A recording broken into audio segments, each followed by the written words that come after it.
बिस्मिल्लाहिर्रहमानिर्रहीम अस्सलाम वालेकुम। मैं हूं मुबशिर अहमद। तो स्टूडेंट्स, आज हम चैप्टर नंबर 5 सर्कुलर मोशन एक इम्पॉर्टेंट लॉन्ग क्वेश्चन पढ़ेंगे। Artificial gravity. आर्टिफिशियल का मतलब है मसनूई। अब ये ग्रेविटी क्या है, आर्टिफिशियल ग्रेविटी क्या है? ग्रेविटी तो आप लोग जानते हैं ना, फोर्स ऑफ अट्रैक्शन ऑफ अर्थ। ये तो ज़मीन की कशिश की ताकत है। अब होता पता है क्या है, मैंने आपको इससे पिछले लेक्चर में आपको पता है कि वेटलेसनेस का कॉन्सेप्ट बताया है, बात समझ आई। उससे पिछले ही लेक्चर में हमने रियल और अपेरेंट वेट पढ़ा है।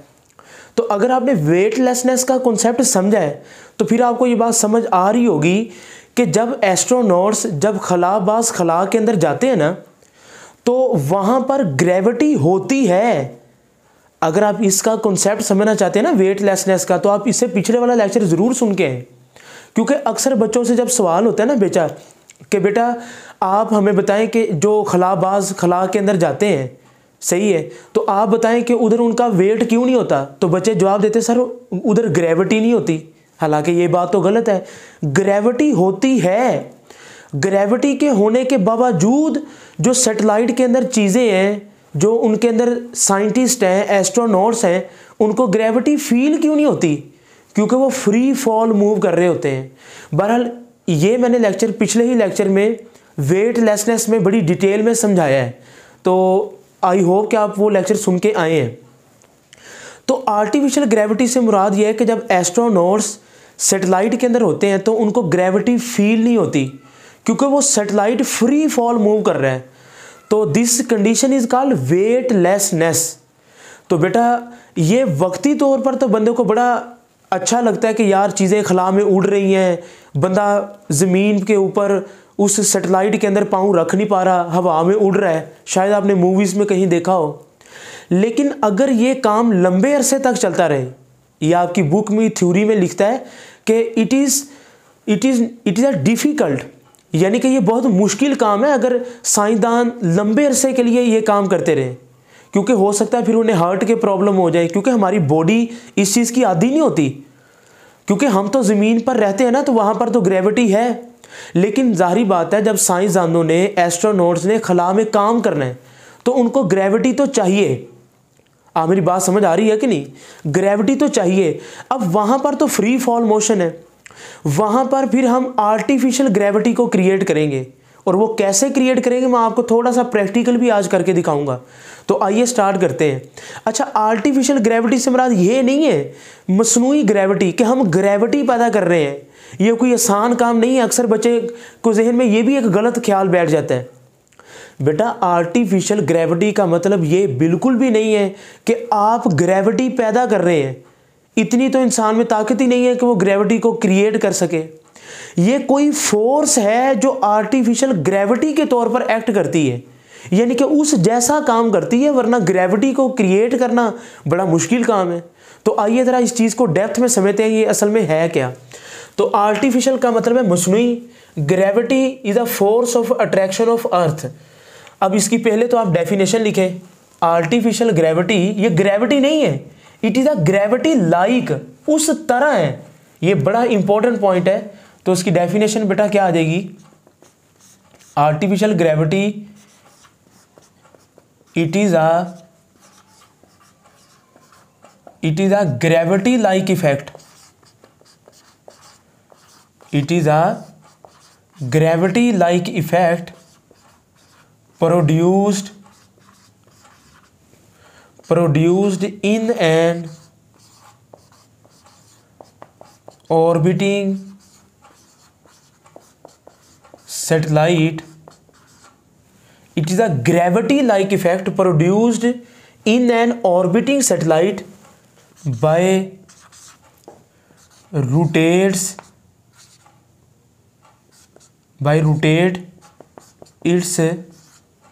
rotating its own axis. By rotating its own axis, यानी कि आर्टिफिशियल ग्रेविटी का मतलब क्या, जरा इस चीज़ को समझिएगा। आर्टिफिशियल ग्रेविटी मसनूई ग्रेविटी हम पैदा नहीं कर रहे, कोई और फोर्स है जो आर्टिफिशियल ग्रेविटी के तौर पर एक्ट कर रही है। ये ग्रेविटी नहीं है, it is a gravity like, उस तरह है, यानी कि जिस तरह हम ज़मीन पे खड़े हैं ना, हमारे पाँव ज़मीन के साथ अट्रैक्ट हो रहे हैं ग्रेविटी की वजह से। ये बिल्कुल जब साइंटिस्ट सैटेलाइट के अंदर होते हैं ना, तो ये उनके पाँव भी उस सैटेलाइट के फ्लोर के साथ अटैच हो रहे होते हैं। तो इसका मतलब ये नहीं कि वो ग्रेविटी है, वो ग्रेविटी की तरह कोई फोर्स है। It is the gravity like effect produce in an orbiting satellite, जो सैटेलाइट रिवॉल्व कर रहा है। हम उस सैटेलाइट के अंदर ग्रेविटी की तरह, मैं फिर बड़े ध्यान से ये अल्फाज बोल रहा हूँ, ग्रेविटी नहीं है, हम सैटेलाइट के अंदर ग्रेविटी की तरह एक फोर्स पैदा करते हैं। कैसे? बाय रोटेट, उसको घुमाकर, bye rotating it's own axis, उसके अपने ही एक्सिस के गिर्द जब सैटेलाइट घूमेगी तो एक फोर्स पैदा होगी जो ग्रेविटी की तरह होगी। ग्रेविटी नहीं, ग्रेविटी की तरह होगी। बात समझ आई? तो मैं इंशाल्लाह आपको थोड़ा सा प्रैक्टिकल भी करके दिखाता हूँ। तो बच्चे ज़रा देखें, आपकी बुक में ना एक डायग्राम बनी हुई है। सपोज करें कि आपके पास एक रिंग शेप का ना, एक रिंग शेप का कुछ सैटेलाइट है, एक रिंग शेप का कुछ सैटेलाइट है। ये सैटेलाइट है, ये अर्थ नहीं है, मैं आपको पहले बता रहा हूँ। Suppose a satellite in the form of a ring shape. अच्छा, अब होता पता है क्या है, जब साइंसदान इस सैटेलाइट के अंदर फ्रीली मूव करते हैं तो उनके पाँव तो ज़मीन के साथ अटैच नहीं हो रहे होते। ये तो बिल्कुल, क्योंकि वहाँ पर ग्रेविटी है। फिर वही बात, अगर आपको ये वेटलेसनेस का कॉन्सेप्ट नहीं है तो बिल्कुल आप पीछे वाला लेक्चर सुन के आए, उसका तो फिर फ़ायदा ही नहीं है आपको चीज़ को समझने का, क्योंकि आपको तो फिर उस कॉन्सेप्ट ही गलत होगा ना, कि आपके जहन में होगा कि कहीं सैटेलाइट में ग्रेविटी नहीं है। ग्रेविटी है, उसके बावजूद उनका वेट क्यों ज़ीरो है? This is called free fall. तो बेटा, जब वो सैटेलाइट एक रिंग शेप का है, जिसका सेंटर से लेके इस यहाँ तक का फासला हम कहेंगे capital R, this is radius of satellite, this is radius of satellite. अब ये साइंटिस्ट है, ये एस्ट्रोनॉट्स हैं, ये इनके पाँव इनके साथ अटैच नहीं हो रहे होते। तो हम क्या करते हैं, इस सैटेलाइट को देखें, it is the gravity like effect produced, हम ग्रेविटी की तरह का इफेक्ट पैदा करते हैं इन एन ऑर्बिटिंग सैटेलाइट, इस सैटेलाइट के अंदर। कैसे पैदा करेंगे? By rotate. अब ये बड़ा इंपॉर्टेंट पॉइंट है, बाय रोटेट, उसको घुमाकर, हम इसको घुमाएंगे, हम इसको रिवॉल्व करेंगे। बात समझ आई? इसकी एंगुलर वेलोसिटी को मैं कह देता हूं omega. By rotate its own axis, ये अपने ही एक्सिस के गिर्द रिवॉल्व करेगी। अब आपके जहन में आएगा, सर घुमाने से कैसे आर्टिफिशियल ग्रेविटी पैदा हो जाएगी? मैं मिसाल देता हूं, जरा तवज्जो कीजिएगा। मिसाल के तौर पर ये हमारी अर्थ है, ठीक है, अर्थ के ऊपर है जी पॉजिटिव चार्ज। अर्थ के ऊपर कौन सा चार्ज है? पॉजिटिव। मैं मिसाल दे रहा हूँ, ठीक है। एक बंदा है और उसको सपोज करें कि ग्रेविटी फील नहीं हो रही, लेकिन हम अगर इस बंदे को या इसके पाँव को या इसके बूट को जो इसने पहने हुए हैं, उनको हम नेगेटिव चार्ज दे दें, अगर मैं इसको नेगेटिव, ये मैं इस चीज़ को समझा रहा हूँ मिसाल दे के, अर्थ पे ग्रेविटी होती है, जस्ट एग्जाम्पल दे के समझाना चाह रहा हूँ कि अगर किसी वजह से ग्रेविटी खत्म हो जाए, मिसाल के तौर पर सपोज कर लें ज़मीन के ऊपर है पॉजिटिव चार्ज और इस बंदे को मैंने क्या दे दिया जी? Negative charge. तो मुझे बताएं कि नेगेटिव पॉजिटिव के साथ अट्रैक्ट नहीं होगा, तो इसके पाँव फिर ज़मीन के साथ अटैच होंगे। तो मुझे बताएं ये बंदा फिर ज़मीन के ऊपर आसानी से चल फिर सकेगा। अब ये कौन सी फोर्स है? ये फिर ग्रेविटी नहीं है, दिस इज ग्रेविटी लाइक। यहां पर पॉजिटिव और नेगेटिव चार्ज अट्रैक्ट कर रहे हैं, this is force of attraction.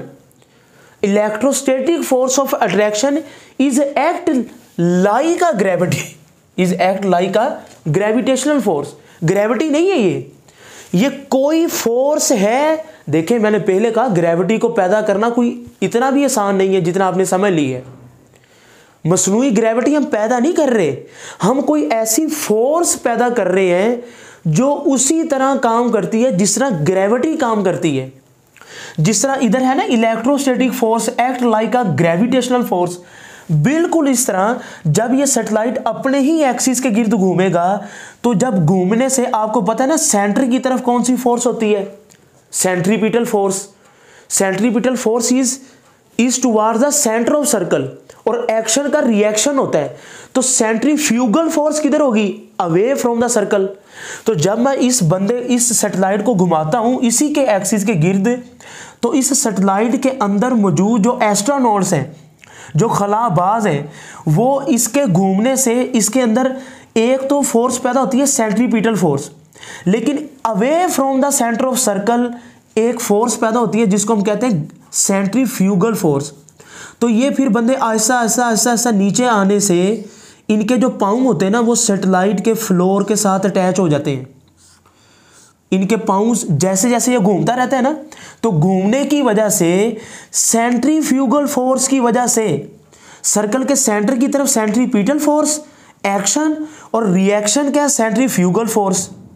यानी कि मैं इधर लिख रहा हूं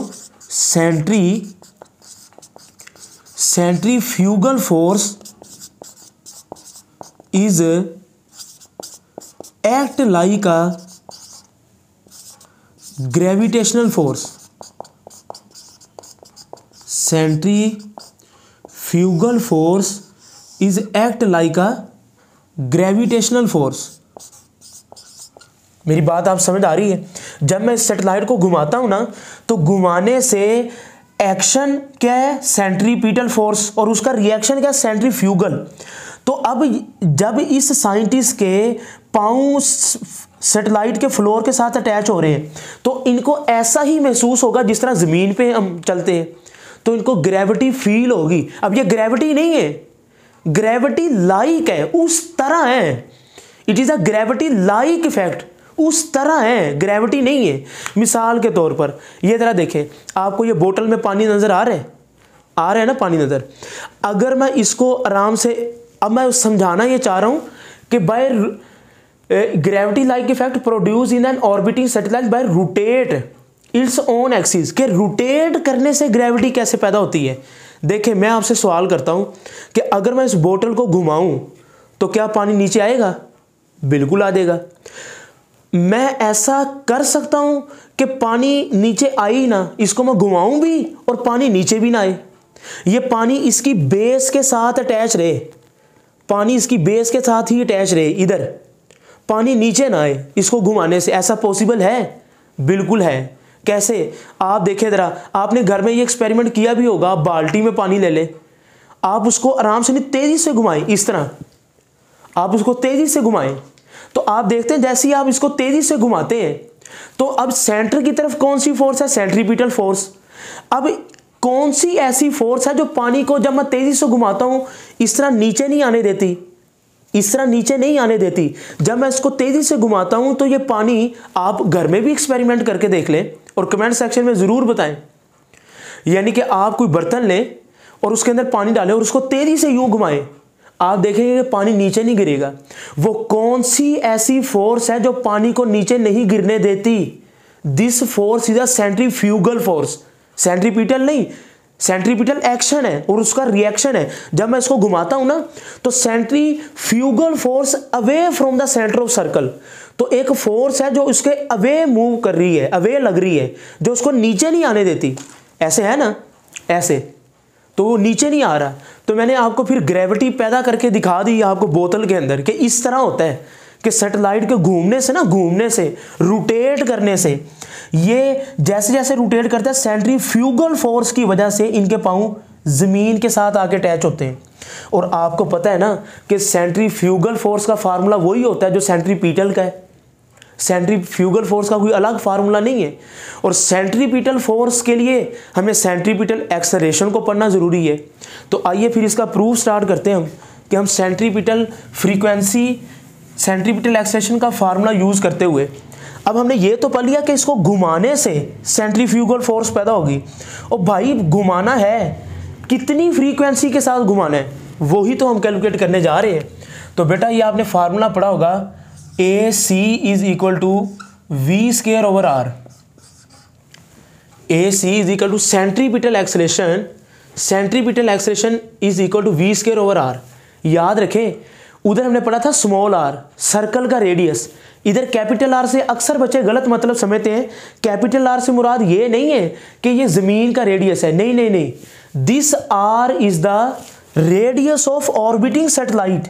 ये तो सैटेलाइट का रेडियस है बेटा, कैपिटल आर किसका रेडियस है? सैटेलाइट का, अर्थ का नहीं है। ठीक हो गया। और बेटा आपने ये चीज़ भी पढ़ी होगी कि v is equal to r omega, पढ़ रखा है ना। तो वैल्यूज पुट करवाएं, क्या हो जाएंगे? A c is equal to v की जगह पे क्या पुट करवाऊंगा? आर ओमेगा, उसका square divided by r. Square open कर लें जी, a c is equal to r square omega square over r. क्या चीज़ कैंसिल हो जाएगी?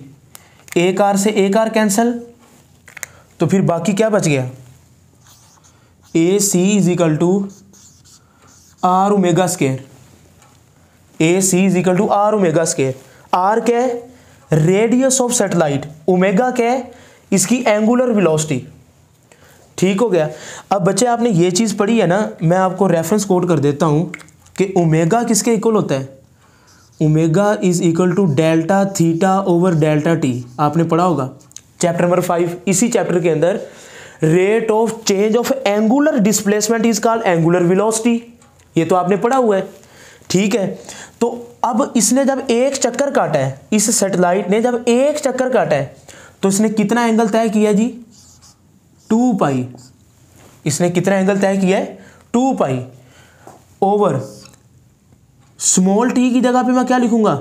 Capital T. स्मॉल टी की जगह पे capital T. Capital T is a time period. Time period क्या होता है? It is a time required by the satellite to complete its 1 revolution. बात समझ आ रही है? एक चक्कर पूरा करने में जितना टाइम चाहिए उसको टाइम पीरियड कहते हैं। ठीक हो गया। तो फिर इसकी जगह पे मैं नेक्स्ट हम लिखते हैं, जरा इस चीज को आप नोट कीजिएगा काइंडली।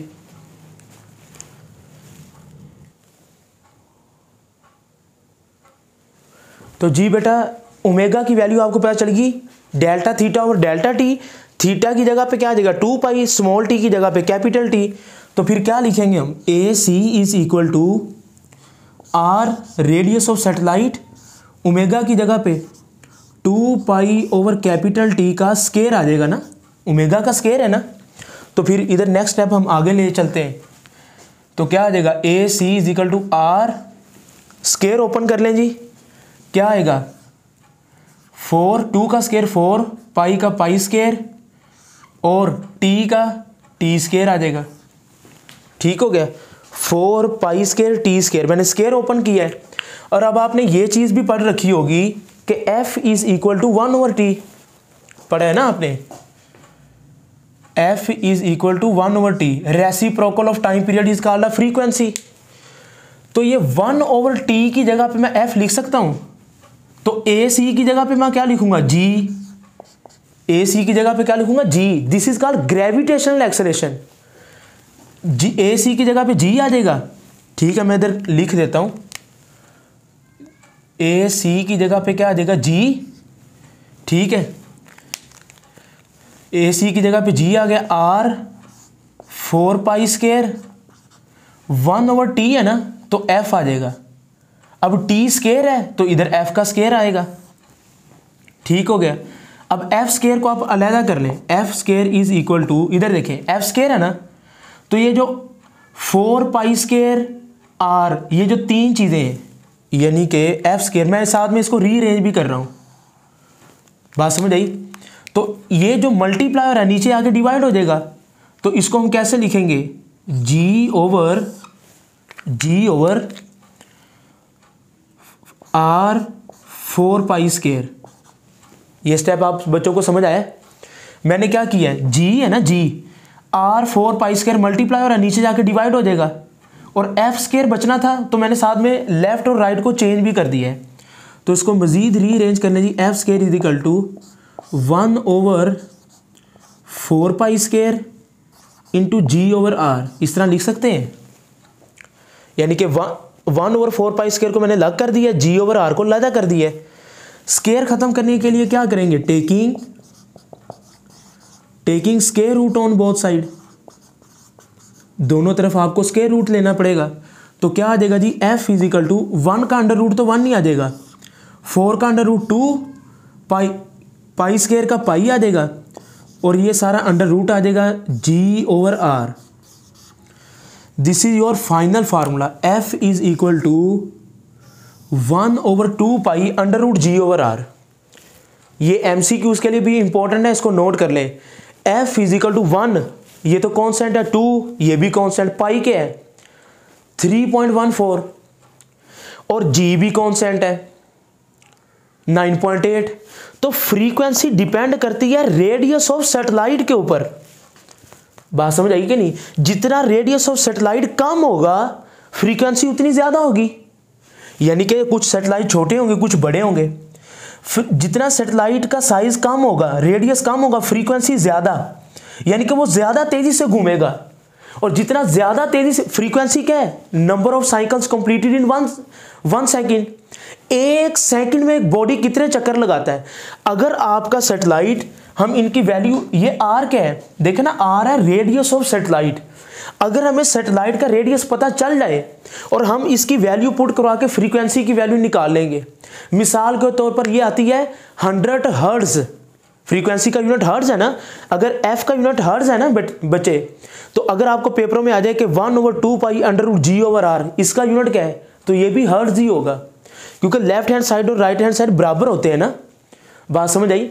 तो कहने का मकसद यह है कि अगर हम 100 हर्ट्ज, अगर ये सैटेलाइट एक सेकंड में 100 चक्कर पूरा करे, तो फिर ये सैटेलाइट के अंदर मौजूद जो एस्ट्रोनॉट्स हैं, इनके पांव इसके सैटेलाइट के फ्लोर के साथ लगेंगे और सेंट्रीफ्यूगल फोर्स पैदा होगी। तो ये बच्चे छोटा सा प्रूव है। आई होप कि आपको अच्छा लगा होगा आज का लेक्चर। कमेंट सेक्शन में इसका फीडबैक दें। मुबशर अहमद को दें इजाज़त। अपना बहुत सा ख्याल रखें। अल्लाह हाफिज़।